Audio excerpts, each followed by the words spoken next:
हाँ जी, की हाल चाल, कैसे हैं आप सब? क्या हुआ? गर्मी ज्यादा हो रखी है क्या? बेटा हो तो रखी है, मेरी सारी शर्ट भीग चुकी है। कहाँ तक पहुंच चुके हैं हम इसमें?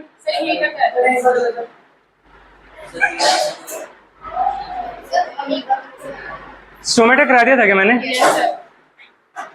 छोड़ दिया था स्टोमेटा वाला स्लाइड। नहीं कराया था ना, स्किप कर दिया था। पहली क्लास में कराया था जिसमें रिवीजन करा रहा था मैं। किस किस को स्टोमेटा आता है? बेटा बॉयज में, लड़कियों में तो मैं उम्मीद करके चलता हूँ कि हाँ आप लोगों को आता ही होगा। ये कैसे बैठे हो आज आप? अच्छा, पूरा ग्रुप लेके आए हो आप आगे। हाँ जी, स्टोमेटा क्या होता है बताइए? छोटे छोटे पोर्स होते हैं।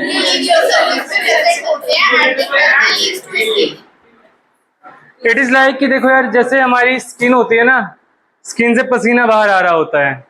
सिमिलरली स्टोमेटा में से पानी बाहर आ रहा होता है प्लांट्स में। ठीक है, तो हमारी बॉडी से पसीना बाहर आता है पोर्स में से, और यही पोर्स जब प्लांट पे लग जाते हैं तो उनको स्टोमेटा नाम दे देते हैं। तो नाम अलग है पोर्स ही दोनों के दोनों। ठीक है, पोर मतलब छोटे छोटे छिद्र, ठीक है, जिनमें से पसीना बाहर आता रहता है। हिंदी समझ में आती है या पोर ही ज्यादा कंफर्टेबल हो? पोर में ज्यादा कंफर्टेबल हो, ओके। नहीं, एक्चुअली मैंने हिंदी और इंग्लिश दोनों मीडियम को पढ़ाया हुआ है, तो मेरी हिंदी और इंग्लिश इक्वली सही है। तो मेरा ऐसा नहीं है कि मुझे सिर्फ इंग्लिश वाला कंफर्टेबल है। So the thing is, stomata are tiny pores. यही है जी टाइनी पोर्स, ठीक है। इनमें से पानी बाहर आता रहता है, ट्रांसपीरेशन के थ्रू भी पानी बाहर निकलता रहता है। और बेसिकली स्टोमेटा का काम होता है एक्सचेंज ऑफ गैसेस। जब प्लांट फोटोसिंथेसिस का प्रोसेस परफॉर्म कर रहे होते हैं तो उनको कार्बन डाइऑक्साइड की रिक्वायरमेंट होती है, ठीक है। तो कार्बन डाइऑक्साइड इन्हीं स्टोमेटा के थ्रू जो प्लांट्स हैं वो एब्जॉर्ब करते हैं, ठीक है। और ऑक्सीजन रिलीज भी इन्हीं के थ्रू होती है, ठीक है जी। तो the thing is, tiny pores present on the surface of the leaves, massive amounts of gaseous exchange take place, और large amount of water can also be lost through this stomata। ये दोनों बातें मैंने आप लोगों को अभी अभी बताई हैं, ठीक है। इनके ऊपर ना एक छोटा सा एक्सपेरिमेंट भी कर रखा है। आशु सर को जानते हो आप? कभी रील देखी हो यूट्यूब पे? उनका एक यूट्यूब वीडियो काफी वायरल है। इसके ऊपर एक वो पाइप वाला गुब्बारा होता है ना, समझते हो? पाइप वाला गुब्बारा चला के दिखाऊं? No sir.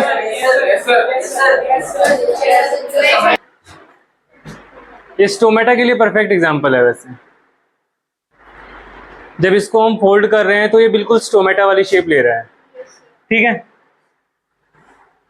It is properly like stomata. तो और जैसे ही इसमें से हवा निकाल देंगे तो ये श्रिंक हो जाएगा, और श्रिंक होने का मतलब है कि सारी की सारी गैस बाहर निकल गई और अब स्टोमेटा क्लोज हो गया, ठीक है। इतनी सी बात थी। जैसे ही गैसियस का एक्सचेंज होगा फोटोसिंथेसिस के प्रोसेस के दौरान, तो गैसेस अंदर जाएंगी, गार्ड सेल्स जो है वो स्वेलअप हो जाएंगे, ठीक है। और जब गार्ड सेल्स स्वेलअप हो जाएंगे तो बीच में गैप बन जाएगा, ठीक है। और जब ये पूरी की पूरी हवा बाहर निकल जाएगी तो श्रिंक हो जाएंगे, ठीक है। और श्रिंक कब होते हैं? जब फोटोसिंथेसिस का प्रोसेस नहीं करना होता। चीजें क्लियर हैं? तो ये दो कंडीशन है basically, massive amount of gases वाली और large amount of water can be lost. इतना लिख लो, एक तो massive amount of gases exchange और large amount of gases, large amount of water can be lost. इतना लिख लो फटाफट। आज आप लोग लेट आए हो तो पीछे कैसे बैठे?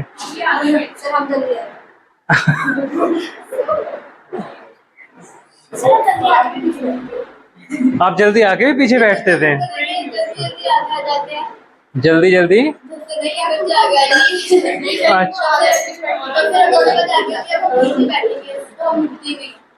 ओके, आई वॉज लाइक कि मैं स्कूल में तो आगे बैठता था क्लास में तो, बट जैसे ही ब्रेक होता था मैं पीछे चला जाता था। मतलब जो टॉपर बच्चे थे ना उनके साथ ज्यादा कुछ खासा बनती नहीं थी कभी। नहीं, बैक बेंचर अच्छे दोस्त होते हैं शायद। टॉपर्स में ना एक अलग ही लेवल का कंपटीशन होता है। और वो चीज़ ना मैं दिल्ली में बहुत ज़्यादा देख रहा हूँ। दिल्ली में जब मैं क्लासेस दे रहा हूँ ना, तो मैंने एक चीज़ नोट करी है यहाँ पे पर्टिकुलरली कुछ सोसाइटीज़ में। वो ये है कि यहाँ पे जो टॉपर बच्चे हैं ना, यहाँ पे जनरली बच्चे अपने नोट्स शेयर नहीं करते। दे आर लाइक कि अगर किसी को कोई दूसरे टीचर से ट्यूशन ले रहा है, कोई दूसरे टीचर से ट्यूशन ले रहा है, तो वो लोग नोट शेयर ही नहीं करेंगे।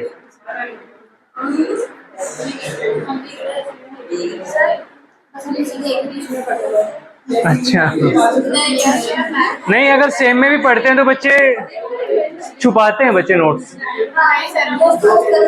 नहीं, उल्टा ये होता है कि अगर आप नोट शेयर करते हो ना, इट इज लाइक कि एज आई थोड़ा सा फ्लेक्स कर रहा हूँ, आई गोट 100 in mathematics, science and SST. तो द थिंग इज मैं दिखा भी दूँ आप लोगों को, बट द थिंग इज हुआ क्या कि ये 100 आने का मैं आपको रीजन बताता हूँ। आजकल जैसे बच्चे शेयर नहीं करते ना अपने नोट्स वोट्स या चीज़ें नहीं बताते। मेरे साथ क्या होता था कि जो मेरी क्लास के बच्चे थे, मेरी बड़ी अच्छी बनती थी उनसे, और वो कुछ भी क्वेश्चन पूछने आते हैं ना, जैसे मैथ का पूछना है, तो मैं हर एक की कॉपी में सोल्व कर देता था कि ये देते कैसे ऐसे ऐसे ऐसे होगा, ऐसे ऐसे होगा। अब जितनी बार जो भी बच्चा पूछने आ रहा है, मैं हर एक की कॉपी में सोल्व कर रहा हूँ। तो द थिंग इज, प्रैक्टिस एक क्वेश्चन की इतनी बार हो चुकी है कि जब मैं पेपर में बैठा हूँ ना, तो मुझे लग ही नहीं रहा कि मैं क्वेश्चन सोल्व कर रहा हूँ। वो ऑलरेडी इतनी बार प्रैक्टिस हो चुका है। तो मुझे नहीं लगता कि हाइड करने का कोई मतलब बनता है। जब प्रैक्टिस इतनी अच्छी हो जा रही है, आप 100 मार रहे हो, तो क्यों हाइड कर रहे हो? और ट्रस्ट में, जिसको पढ़ना होगा ना वो पढ़ लेगा, वो आपके नोट्स पे रिलाई नहीं करेगा बिल्कुल भी, वो अपना जुगाड़ कर लेगा।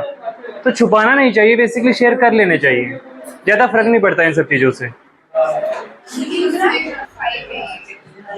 हाँ जी, आगे ये इतनी सी बात लिखी हुई है कि प्लांट क्लोज कर देते हैं स्टोमेटा पोर्स को जब उनको फोटोसिंथेसिस का प्रोसेस परफॉर्म नहीं करना होता। ठीक है, ये बात मैं आप लोगों को बता चुका हूं। यानी कि ये वाला जो पोर है, ये जो खुला हुआ है, ओपन है, ठीक है, इस केस में क्या हो रहा है, इस केस में फोटोसिंथेसिस प्रोसेस परफॉर्म हो रहा है। ठीक है, लेकिन ये वाला केस जिसमें स्टोमेटा पोर क्लोज हो चुका है, स्टोमेटा क्लोज हो चुका है, तो यहां पे फोटोसिंथेसिस होना बंद हो चुका है। ठीक है, जब बंद हो चुका है फोटोसिंथेसिस, मतलब कार्बन डाइऑक्साइड की रिक्वायरमेंट नहीं है, तो फोटोसिंथेसिस की जरूरत ही क्या है? तो पोर को बंद कर देते हैं, स्टोमेटा को क्लोज कर देते हैं। गार्ड सेल्स का क्या काम होता है? जो वाटर आएगा ना, वो water inside the guard sales आता है, और वाटर जब इनसाइड द गार्ड सेल्स आता है तो गार्ड सेल्स स्वेलअप हो जाते हैं, और जैसे ही गार्ड सेल्स स्वेलअप होंगे, उसके बाद बीच में गैप बन जाता है, कुछ ऐसी ऐसी तो शेप है स्टोमेटा की। ठीक है, तो जैसे ही अगर ये स्वेलअप होंगे गार्ड सेल्स, तो पोर बनेगा, और जैसे ही मतलब गैसेस बाहर निकल जाएंगी तो श्रिंक हो जाएंगे वापस। तो यही चलता है, ओपन क्लोज ओपन क्लोज, इतनी सी बात है। तो यही चीज तो यहाँ पे हो रही है। वाटर सिर्फ लॉस्ट होता है जनरली, लेकिन कभी कभी ऑस्मोसिस के प्रोसेस के थ्रू हम देते भी तो हैं पानी, वो वाली चीज है। Water flows inside the guard cells तो स्वेलअप हो जाएगा, water flows out of the guard cell तो श्रिंक हो जाएगा। ठीक है, इट इज लाइक पानी आया स्वेलअप हो गया, पानी निकल गया श्रिंक हो गया, पानी आया स्वेलअप, पानी निकला श्रिंक। ठीक है, ये वाला प्रोसेस रहता है। इतने में कोई डाउट जी? Open and close. इसमें ये वाला डायग्राम फटाफट बना लो, ये वाला गार्ड सेल्स वाला, इतना बना लो ना।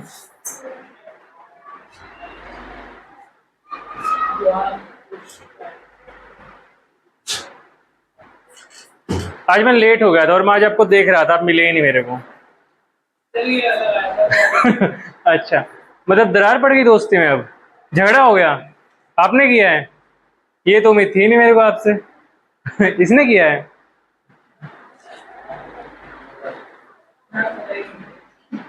सही है बेटा, बिरयानी खिलाने के टाइम पे झगड़ा कर लिया आप, है ना?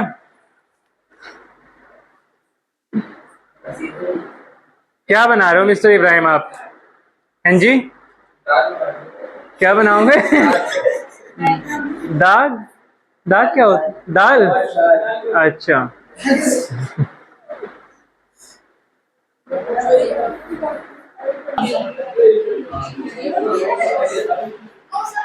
No sir, Yusra you are too slow man.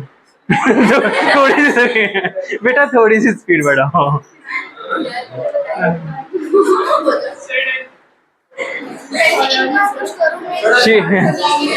She is giving expression like this. Sir दोबारा मत बोल देना बस। लिख लिया, हो गया बेटा। इस बार मैंने आप लोगों की बात मान ली, ठीक है ना?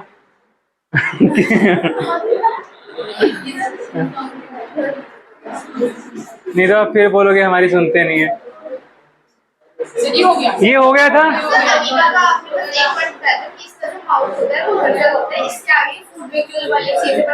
एक्चुअली मैंने ना 2 वीडियो भेजे थे टेलीग्राम पे अमीबा और पैरामीशियम को दिखाने के लिए। हाँ जी, नहीं ये कर लो पहले। बॉक्सिंग कर रहा था? नहीं भाई साहब, तेरे साइड में पहलवान आदमी बैठा हुआ है, समझ रहा है ना? गलती से मार बार तो समझ सकते हो यार मिस्टर, कैसी बातें कर रहे हो आप? Nutrition in unicellular organisms. Expression देखो अब इसके। न्यूट्रिशन बताइए, यूनिसेलुलर ऑर्गेनिज्म में न्यूट्रिशन कैसे होता है? देखो यार बताइए।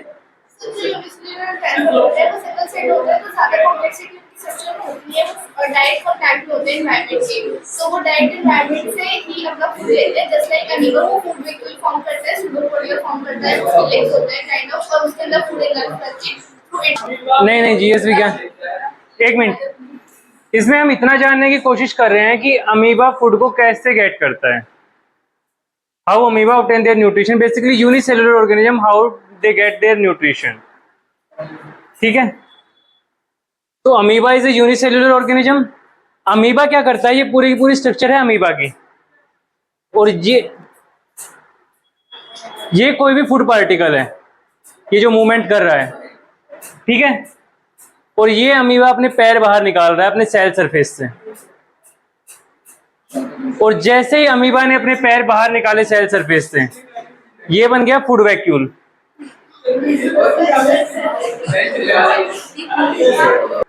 This is amoeba. अमीबा के पास क्या होता है? False fit. फोल्स फिट यानी कि जिसको हम सूडोपोडिया बोलते हैं, ठीक है। और एक्चुअली में वो फिट होते नहीं है, इसलिए उनको फोल्स फिट बोला जाता है, ठीक है। बेटा क्या कर रहे हो, मत करो ऐसे, मैं किस लिए समझा रहा हूँ यार। मैं क्लास से बाहर निकाल दूंगा, सीरियस मत किया करो मेरे को बिना बात के। This is amoeba.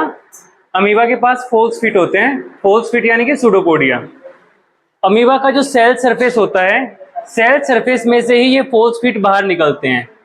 इनको फोल्स फिट इसलिए बोला जाता है क्योंकि ये एक्चुअली में पैर नहीं होते हैं, ये सेल सरफेस की ही एक्सटेंशन है। ये बाहर निकलेगा, ये यहां से बाहर निकलेगा, और ये वाला जो फूड पार्टिकल है इसको इनगल्फ कर लेगा, ठीक है। फोल्स फिट का क्या नाम दिया मैंने? सूडोपोडिया। तो भी मैं इसको चला देता हूँ, एक बार देख लो कैसे लेता है फूड, ठीक है। ये देखो, ये फोल्स फिट बनना स्टार्ट हो गए, ये बाहर आ रहे हैं यहां से, और ये है फूड पार्टिकल। जैसे ये फूड पार्टिकल इसके अंदर पूरा का पूरा चला जाएगा, यहां पे वैक्यूल फॉर्म हो जाएगा। ये बन गया पूरा का पूरा वैक्यूल, और ये आ गया फूड पार्टिकल इसके अंदर, ठीक है। जैसे फूड पार्टिकल इसके अंदर आ गया, अब क्या होगा फूड पार्टिकल का? डाइजेशन, ठीक है। एब्जॉर्प्शन डाइजेशन वही होगा अब इसका। उसके बाद ये साइटोप्लाज्म में मिल जाएगा, सीधी सी बात है, डिफ्यूज हो जाएगा साइटोप्लाज्म में। तो जो भी एसेंशियल न्यूट्रिएंट्स होंगे वो साइटोप्लाज्म के द्वारा ले लिए जाएंगे, और जो भी अनडाइजेस्टेड मटेरियल बचेगा वो नॉर्मली बाहर निकाल दिया जाएगा सेल सरफेस पे। अमीबा जो फूड की इनटेक करता है वो सिंपल डिफ्यूजन वाले प्रोसेस के थ्रू करता है, क्योंकि डायरेक्ट कॉन्टेक्ट में होता है एनवायरनमेंट के। लेकिन जो हमारी बॉडी है, ह्यूमन बींग्स में क्या होता है, हमारे पास हर चीज के लिए पर्टिकुलर पार्ट्स होते हैं जो कि पर्टिकुलर फंक्शन परफॉर्म करते हैं। हम एक्सक्रेटा बाहर निकालते हैं एनस के थ्रू, जबकि अमीबा को अगर एक्सक्रेटा रिमूव करना है तो वो नॉर्मली सेल सरफेस के थ्रू बाहर निकाल सकता है, डिफ्यूजन के प्रोसेस के थ्रू। तो this is all about amoeba, ठीक है जी। और ऐसा ही कुछ प्रोसेस होता है, ये सूडोपोडिया बोलते हैं हमने फोल्स फिट को, ये जो बाहर आए हैं, ठीक है। हैं जी, अभी तक हमने अमीबा के बारे में स्टडी किया, अमीबा कैसे फूड गेट करता है। ये हमारा पैरामीशियम वाला है अभी, ठीक है। पैरामीशियम फूड कैसे गेट करता है, बेसिकली ये है पैरामीशियम की स्ट्रक्चर, ठीक है। अमीबा में क्या था, फोल्स फिट एक्सटेंड हो रहे थे सेल सरफेस से, फोल्स फिट बाहर निकल के आ रहे थे। पैरामीशियम में क्या होता है कि यहां पे होता है पूरे सेल सरफेस के ऊपर सिलिया। क्या होता है? सिलिया, ठीक है। अमीबा में जो मूवमेंट में हेल्प करता है वो क्या थे, सूडोपोडिया। यहाँ पे मूवमेंट में हेल्प करता है सिलिया। ठीक है, सिलिया में क्या होगा, सिलिया फूड पार्टिकल की मूवमेंट में हेल्प करेगा और उसको एक पर्टिकुलर स्पॉट तक लेके चला जाएगा। मान लो यहाँ तक लेके चला गया, ये वो पार्ट है जहां से खाना अंदर जाएगा। जैसे हमारा मुंह होता है, ऐसे ही सिलिया मूवमेंट में हेल्प करेगा फूड पार्टिकल की और उसको पैरामीशियम के माउथ तक ले जाएगा, इन शॉर्ट बोलो तो, जहां से वो पैरामीशियम के अंदर खाना चला जाएगा। ठीक है, उसके बाद क्या होएगा, खाने की एब्जॉर्प्शन और डाइजेशन। फूड वैक्यूल बनता है, एब्जॉर्प्शन और डाइजेशन होता है, न्यूट्रिएंट्स बाहर निकाल लिए जाते हैं और जो भी वेस्ट मटेरियल होता है उसको नॉर्मली सेल सरफेस पे आ जाता है, क्योंकि यूनिसेलुलर ऑर्गेनिज्म है तो डायरेक्ट कॉन्टेक्ट में होता है एनवायरनमेंट के। So this is how amoeba and paramecium get their nutrition. Especially if I am talking about unicellular organisms, this is the way how they get their food. But if I am talking about multicellular organisms like human beings and some animals like dogs, lions, how they get their food? Like eating and they have a proper system to digest that. हाँ जी, paramecium के बारे में अभी भी मैंने क्या बताया, cilia movement में हेल्प करेगा। तो ये है सिलिया, बेसिकली जो हेयर लाइक स्ट्रक्चर है ना, this is what we call cilia. ठीक है, ये मूवमेंट में हेल्प करेगा फूड पार्टिकल की और फूड पार्टिकल यहां से फूड इनटेक होएगा। ठीक है, वैक्यूल फॉर्मेशन होएगी, यहाँ पे आ गए आपके फूड पार्टिकल। ठीक है, उसके बाद साइटोप्लाज्म में डिफ्यूजन के थ्रू जाएगा, साइटोप्लाज्मिक स्ट्रीमिंग। ठीक है जी, उसके बाद डाइजेशन होएगा, न्यूट्रिएंट्स का एब्जॉर्प्शन होएगा और जो भी एक्स्ट्रा मटेरियल या वेस्ट होएगा उसको बाहर निकाल दिया जाएगा ऑन द सरफेस। सेम चीज यहाँ पे लिखी हुई है, the cell has a definite shape होती है पैरामीशियम की and food is taken in at a specific spot. Food is move to this spot by the movement of cilia. ठीक है, cilia are hair like structures present on the paramecium which help in locomotion and movement of food particles. तो जो जो underline किया है मैंने, जो जो मार्क किया है, सिर्फ उतना लिख लेना, सारा लिखने की जरूरत नहीं है, फटाफट लिखिए। लेकिन हेडिंग जरूर दे लेना पैरामीशियम।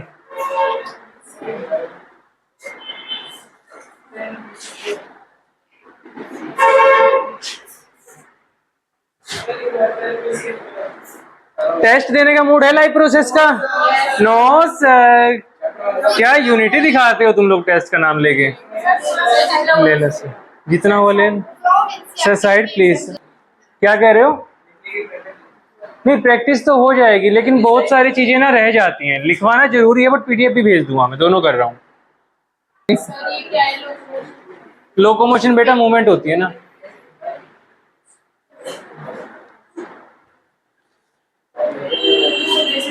लोकोमोशन का क्या मतलब होता है हिंदी में? आप लोगों की हिंदी वीक है।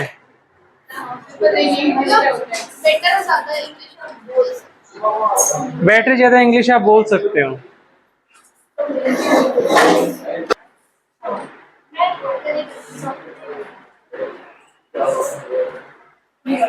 हाँ जी, न्यूट्रिशन इन ह्यूमन बींग्स, क्या समझते हैं न्यूट्रिशन इन ह्यूमन बींग्स से आप? कोई बताएगा? ये होता है न्यूट्रिशन इन ह्यूमन बींग्स। ये सीधी भाषा में इतनी सी बात बोल गए, ये लो सर ये होता है, बात खत्म। हम पेपर में यही लिख के आएंगे, न्यूट्रिशन इन ह्यूमन बींग्स ये होता है। एक्चुअली पेपर में ना, सी वाइवा में तो नंबर मिलेंगे ये करने से।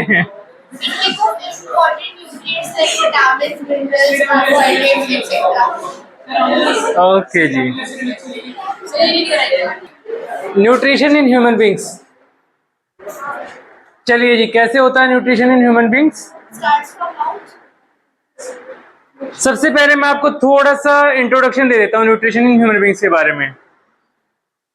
किसी की भी गर्दन मुड़नी नहीं चाहिए, इधर उधर मूवमेंट करने की जरूरत नहीं है, क्योंकि बहुत इंपॉर्टेंट टॉपिक है एनसीईआरटी का, स्पेशली इस वाले चैप्टर का। ठीक है, जिस भी बच्चे पर फोकस करूं वो बोर्ड की तरफ देख रहा हो। सबसे पहले एलिमेंट्री कैनाल आती है। एलिमेंट्री कैनाल होती है माउथ से एनस तक। ठीक है जी, इसकी लेंथ होती है नियर बाई, आपकी हाइट कितनी है? हाइट कितनी है आपकी? 5'5" के अराउंड होएगी, तो 5 फीट के अराउंड, 5 फीट 5, तो ये होती है 20 to 30 फीट के अराउंड। तो सोच के देखो आपकी बॉडी में 20 to 30 फीट की तो यही है। कैसे? Because वो coiled है काफी ज्यादा। एक्सटेंसिव कोइलिंग, वो कुछ ऐसे ऐसे प्रेजेंट है, कुछ ऐसे ऐसे, 7.5 meters long है। और ये जो है ना ये 20 to 30 फीट लंबी है।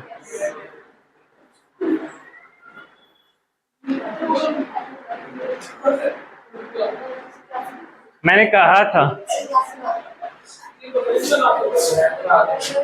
इसके अलावा न्यूट्रिशन में क्या हेल्प करता है? सबसे पहले तो एलिमेंट्री कैनाल आ गई, दूसरा पॉइंट है ग्लैंड्स आती हैं। ग्लैंड्स में क्या क्या आता है? Salivary glands, gastric glands, liver, pancreas. ठीक है, सलेवरी ग्लैंड्स कहाँ पे होगी? माउथ में। गैस्ट्रिक ग्लैंड कहाँ पे होगी? Stomach, टमी में, स्टमक में। Liver abdomen, abdomen, left hand side या right hand side? right hand side, heart किस तरफ होता है ये तो पता ही होगा तुझे। middle में होता है। मिडल से थोड़ा मतलब पूरी तरह से लेफ्ट में नहीं होता। पैनक्रियास, Abdomen, ठीक है, ये चले। आप लोगों को एक छोटा सा आइडिया दे देता हूँ कि खाना कैसे कैसे जाता है। द फर्स्ट थिंग इज, सबसे पहले आप खाना मुंह में डालोगे, ठीक है? कहाँ पे जाएगा? मुंह में जाएगा। दांतों से खाना चबाओगे, चबाने के बाद खाना छोटे छोटे टुकड़ों में टूट जाएगा। छोटे छोटे टुकड़ों में टूट जाने के बाद टंग पे जाएगा खाना, उसके बाद सलाइवा उसमें मिक्स होएगा। सलाइवा क्या कंटेन करता है? Salivary amylase. सलाइवा के पास एक एंजाइम होता है सलाइवरी अमाइलेज। ये क्या करता है? जो आपने खाना लिया है कॉम्प्लेक्स शुगर को सिंपल शुगर में तोड़ेगा। जो आपने खाना लिया वो स्टार्च की फॉर्म में लिया है, उसको ये माल्टोज में कन्वर्ट कर देगा। माल्टोज सिंपल शुगर होता है, ठीक है? उसके बाद खाना ईसोफेगस से होता हुआ उसके बाद खाना आएगा यहाँ पे, यानी कि यहाँ पे, ठीक है? यहाँ पे अब दो रास्ते होते हैं, ठीक है? एक तो होता है हमारा रेस्पिरेटरी ट्रैक, ठीक है? दूसरा होता है हमारा ईसोफेगस। तो कंफ्यूजन ये है कि खाना रेस्पिरेटरी ट्रैक में जाएगा या ईसोफेगस में जाएगा। So epiglottis की जगह से बेटा खाना जाएगा ईसोफेगस में। होता क्या है कि जो हमारी रेस्पिरेटरी ट्रैक होती है उसके ऊपर एपिग्लोटिस होता है, और एपिग्लोटिस एक ढक्कन टाइप का होता है जो कि बंद हो जाता है जैसे ही आप खाना खाते हो, ठीक है? तो रेस्पिरेटरी ट्रैक में तो खाना जाएगा नहीं, फिर खाना जाएगा ईसोफेगस में, क्योंकि रेस्पिरेटरी ट्रैक का ढक्कन बंद हो चुका है जब आप खाना खा रहे हो ओनली उस टाइम पे। तो खाना जाएगा ईसोफेगस में से, और ईसोफेगस में से खाना होता हुआ सीधा पहुंचेगा स्टमक में। अभी नहीं आएगी, आगे आएगी। तो खाना पहुंचेगा सीधा स्टमक में, और यहां तक खाना जाएगा पेरिस्टैल्टिक मूवमेंट के साथ। कैसी मूवमेंट के साथ? पेरिस्टैल्टिक मूवमेंट करता हुआ खाना जाएगा यहां तक। पेरिस्टैल्टिक मूवमेंट कैसी होती है? ऐसे ऐसे ऐसे, वेव लाइक, जैसे समंदर की लहरें होती हैं, ठीक है? डांस करना आता है किसी को? एक मिनट। डांसिंग में एक स्टेप होता है वेव लाइक, जो आप वेव बनाते हो, आती है किसी को बनानी? तो द थिंग इज वैसी वैसी कुछ मूवमेंट बनाते हैं, मूवमेंट के साथ खाना नीचे जाएगा, ठीक है? पेरिस्टैल्टिक मूवमेंट करते हुए खाना यहां से आएगा, ठीक है? स्टमक में पहुंचेगा। जो स्टमक है, स्टमक में क्या है? गैस्ट्रिक ग्लैंड होएगी। गैस्ट्रिक ग्लैंड क्या रिलीज करेगी? HCl रिलीज करेगी, पेप्सिन रिलीज करेगी, और म्यूकस रिलीज करेगी, ठीक है? गैस्ट्रिक ग्लैंड में जो पेप्सिन होता है, पेप्सिन करता है डाइजेशन ऑफ प्रोटीन, ठीक है? और पेप्सिन ढंग से काम कर सके इसके लिए उसको एसिडिक मीडियम की रिक्वायरमेंट होती है, जो कि HCl रिलीज होने पे उसको मिल जाता है। The third point is mucus. Mucus क्या करती है? स्टमक की जो इनर लाइनिंग है उसको HCl के अटैक से प्रोटेक्ट करती है। ठीक है, तीनों पॉइंट क्लियर है? कोई डाउट? स्टमक के बाद खाना जाएगा स्फिंक्टर मसल के थ्रू होता हुआ। स्फिंक्टर मसल स्टमक से खाने को का निकलना रेगुलेट करेगी और यहां से खाना जाता है हमारा स्मॉल इंटेस्टाइन में। ठीक है, स्मॉल इंटेस्टाइन में क्या क्या होता है? स्मॉल इंटेस्टाइन में लीवर और पैनक्रियाज का सिक्रेशन भी आता है। ठीक है, लीवर क्या सीक्रेट करता है? Bile juice. और पैनक्रियाज क्या सीक्रेट करता है? Pancreatic juice. जैसे पेप्सिन को ढंग से काम करने के लिए एसिडिक मीडियम की रिक्वायरमेंट होती है, ऐसे ये पैनक्रियाटिक जूस को ढंग से काम करने के लिए एल्कलाइन मीडियम की जरूरत होती है। लेकिन एल्कलाइन मीडियम प्रोवाइड कौन करता है? वो बाइल जूस प्रोवाइड करता है। इसलिए लीवर से बाइल जूस को रिलीज किया जाता है। और ये जो बाइल रिलीज होती है ये बेसिकली फैट ग्लोब्यूल्स को, जो बड़े बड़े फैट ग्लोब्यूल्स होते हैं, उनको छोटे छोटे टुकड़ों में तोड़ देती है। ठीक है, कई बार एक बीमारी का नाम सुना होगा आपने, जॉन्डिस, पीलिया जिसको बोलते हैं। तो बाइल को हिंदी में ना पित्त बोला जाता है। पित्त क्या करती है? पित्त बॉडी को पीला बना देती है, इसलिए उस बीमारी को पीलिया बोलते हैं हिंदी में, दैट इज जॉन्डिस। ठीक है, तो the thing is small intestine में पैनक्रियाज का भी सिक्रेशन आएगा और लीवर का भी सिक्रेशन आएगा। पैनक्रियाज के सिक्रेशन में आता है क्या क्या? ट्रिप्सिन एंजाइम आएगा और lipase. Trypsin for digestion of protein and lipase for digestion of fats. उसके बाद क्या होएगा? उसके बाद खाना पूरी तरह से डाइजेस्ट होने के बाद सीधी सी बात है, कार्बोहाइड्रेट को किस में कन्वर्ट कर दिया जाएगा? प्रोटीन को करेंगे अमीनो एसिड्स में कन्वर्ट, फैट को करेंगे फैटी एसिड्स एंड ग्लिसरॉल में कन्वर्ट। ठीक है जी, उसके बाद खाने को एब्जॉर्ब किया जाएगा विलाय के थ्रू। विलाय होते हैं स्मॉल इंटेस्टाइन में ही।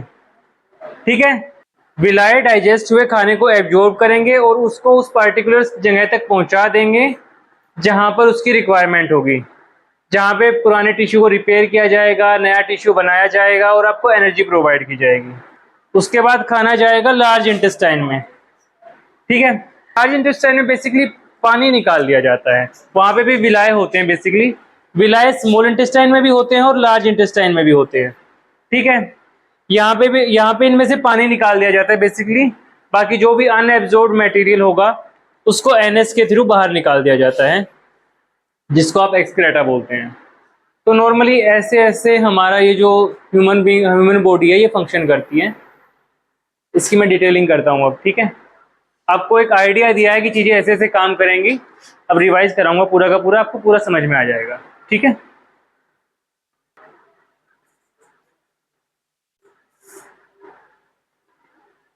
चलिए जिसको पूरा एक्सप्लेन कर देते हैं अभी। ह्यूमन बॉडी में डाइजेस्टिव सिस्टम में क्या क्या आएगा? एलिमेंट्री कैनाल आएगी, एसोसिएटेड ग्लैंड्स आएंगी। ठीक है, एसोसिएटेड ग्लैंड्स में क्या क्या आ गया हमारा? सेलिवरी ग्लैंड्स आ गई, गैस्ट्रिक ग्लैंड्स आ गई, ये सब पैंक्रियास, लीवर, ये सारे आ गए। डाइजेशन प्रोसेस की definition: the process of conversion of complex food substances into simple absorbable forms. Basically complex substance को सिंपल एब्जॉर्बेबल फॉर्म में कन्वर्ट करना है, दैट इज डाइजेशन। ठीक है, लिख लीजिए।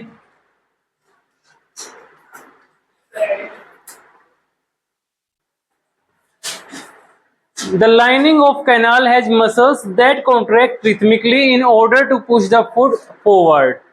These peristaltic movements मैंने कौन सी बताई थी? मिस्टर आयु बताएंगे। पेरिस्टैल्टिक मूवमेंट कौन सी थी?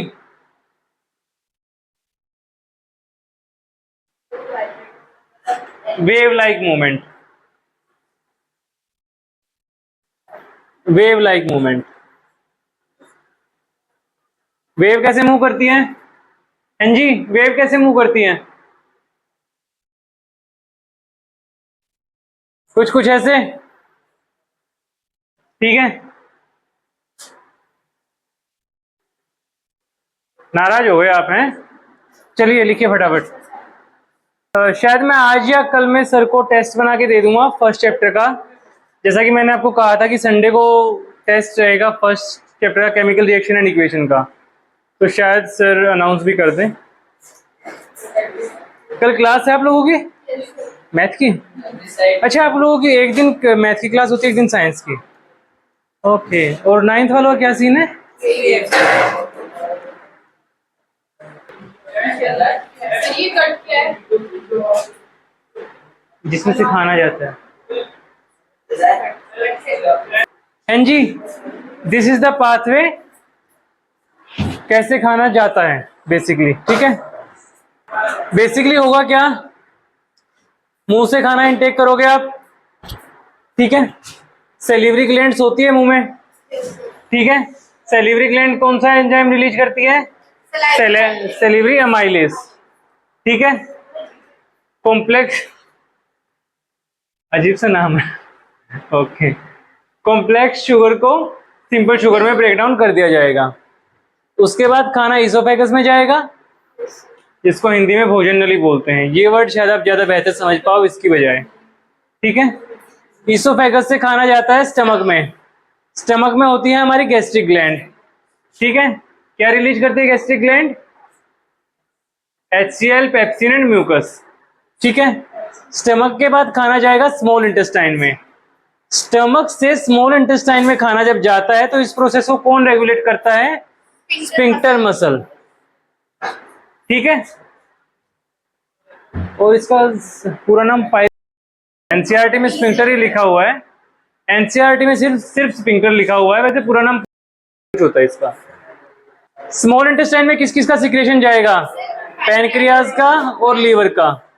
पैनक्रियाज क्या सीक्रेट करता है? Pancreatic juice. पैनक्रियाटिक जूस में क्या क्या होता है? ट्रिप्सिन होता है और लाइपेज।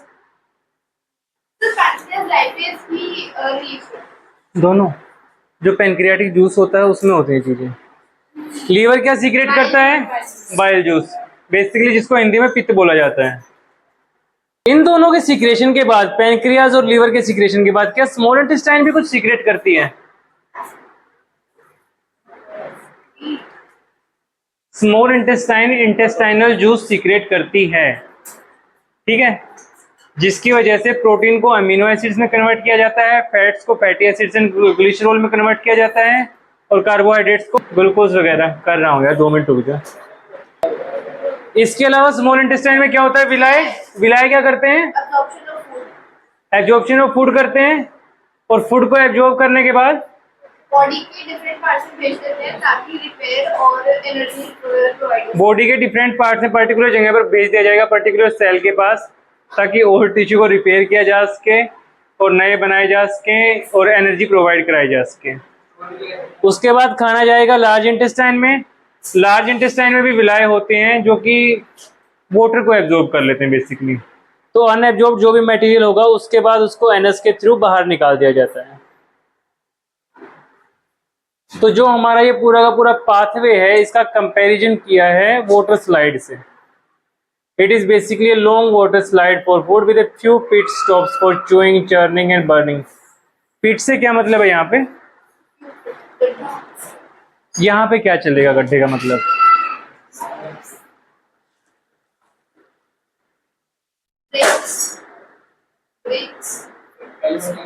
स्टमक वगैरह, लीवर वगैरह अलग अलग जगह से पास ऑन होगा। तो एक जगह से निकलेगा दूसरी जगह गिर जाएगा। स्टमक से निकलेगा स्मॉल इंटेस्टाइन में गिरेगा, स्मॉल इंटेस्टाइन से निकलेगा लार्ज इंटेस्टाइन में गिरेगा, लीवर में भी गिरेगा बीच में। वो वाली चीजें उनको पिट बोला गया है। फटाफट कॉपी कीजिए।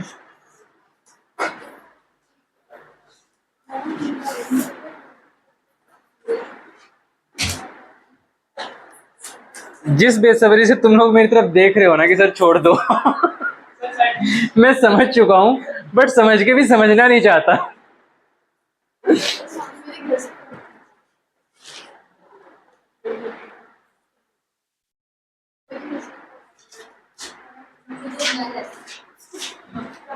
चलिए ठीक है, इस चीज को कॉपी कर लीजिए। उसके बाद जो भी कॉपी करता जाए वो जा सकता है, बट चेक करा के जाओगे कि हाँ सबने कर लिया है।